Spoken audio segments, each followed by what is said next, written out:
రక్తమే నన్ను నీతిమంతుని చేసే, నీ వాక్యమే నాకు దేదీప్య వెలుగాయే.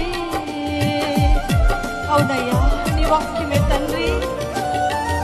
నీ రక్తమే నన్ను నీతిమంతుని చేసే, నీ వాక్యమే నాకు దేదీప్య వెలుగాయే.